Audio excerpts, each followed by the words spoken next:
Ah, who could forget the witty, funny, and heartwarming arc that was Toy Story 3? Complete with heroic sacrifice, a creative prison break sequence, unexpected superpowers, and shoutouts to history. Jesse's right!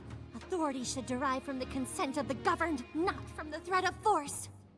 We said goodbye to Andy, and it had wrapped up everything in a nice bow. But then Toy Story 4 came. While I didn't love the idea of tagging a sequel to what seemed like a tight, completed story, I was still somewhat excited for what the new chapter had in store for Bonnie and Woody and co. But something went awry. The franchise that had given us excellent villains before was now trying to say that villains aren't really villains, they're just misunderstood. They just have a hurt and need a little love. That's all they need. Who needs accountability anyway? It's a message we've seen preached everywhere. The villain that you thought was a villain is actually not a villain at all, but a hero in their own story. Using the language of trauma and dysfunction, such stories try to blur the line between good and bad. I'm not a bad guy. I know that.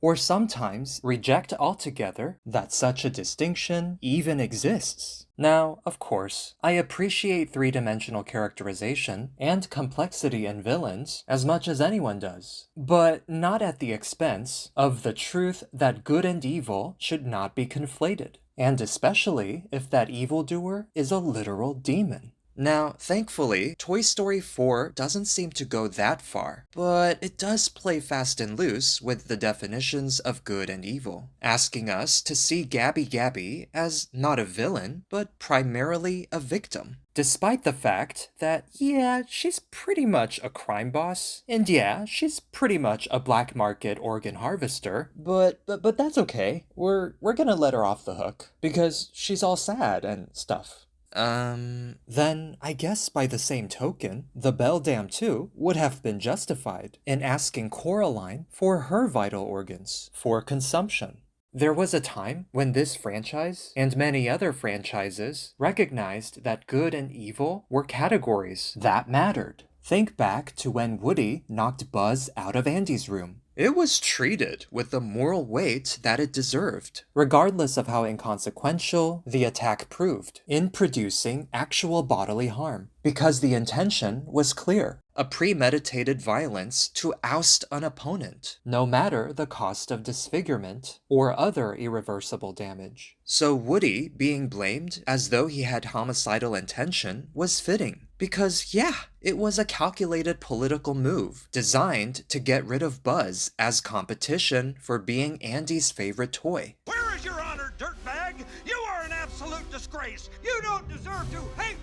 The film didn't minimize what Woody did as some harmless horseplay. If anything, it leaned in, showing the destructive and dark side of envy. So, what's changed for Toy Story 4? Why were we being asked to see a crime lord as a sufferer first instead of a perpetrator? I mean, if we were to apply this logic elsewhere, we wouldn't think twice about saying that these actions weren't okay. And this wouldn't be the last time Toy Story would try to impose a new moral agenda, as it caved to the pressure from people who wanted to see LGBT relationships portrayed as wholesome to children. And that's what happened with Toy Story 4 too. It caved to the cultural embrace of the idea that suffering absolves us of moral culpability. But is that really how it works? Sentient toys aside, is all we need to do after villainous conduct simply course correct? Because the villain thing didn't work out too well? Or alternatively, should we applaud murderers when they stop killing people only because the killing lost its novelty?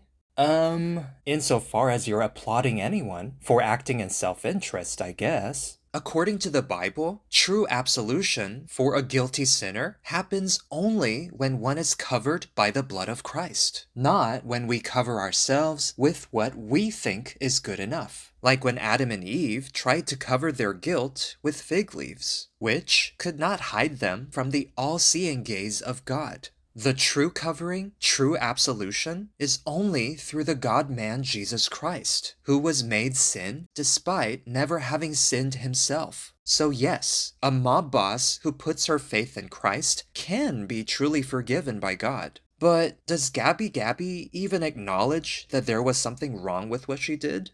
I'm not so sure. I can't recall whether she even apologized to Woody for taking his voice box. I mean, yeah, I guess it's better than nothing. If you tell someone that you harvested a kidney from, that they could have their kidney back. But this is different from actually seeing the debt that you owe that person until that person forgives you, which is always costly for the forgiver, because the forgiving party must take on the debt himself by absorbing it. And that's exactly what Jesus did for all those who would trust in him alone for the forgiveness of sins. He paid the debt for them, a far greater debt than anything we could owe one another. It wasn't that the debt had vanished. No, the debt still required a payment. All of that evil and injustice. All of that sin of the past, present, and future. God is not a corrupt judge, so he cannot just let evil go unpunished. Someone had to pay for it. He himself paid it. Sin is treason against the King of the universe, so it had a grave cost. He went through a hellish death, so that whoever trusts in him would be spared of hell, and not just spared, but made alive. People who were dead in their sin would be given new hearts, so that now they can love God and hate sin, with pure motives. And not only this, they would be brought into his kingdom as beloved sons and daughters, who belong to him, treasured and never to be forsaken. But this Rousseauian idea that we are basically good people who do mostly good things, these self-righteous acts are something God calls filthy rags. It is only by receiving Christ's perfect righteousness that you and I can be counted as forgiven in the court of heaven. And his finished work on the cross is more than powerful to cancel all sin, whether that's organ harvesting, or that sapphic life you once led, or that unrighteous anger in your heart that Jesus calls murder in the heart. Now, I do think that Toy Story 5's theme of the tyranny of tech and all its dangers could lend itself to a very compelling story. But, at the same time, I am wary that the franchise will, once again, water down the wrongness of wrongs, going wishy-washy or softening the immorality of such tyranny.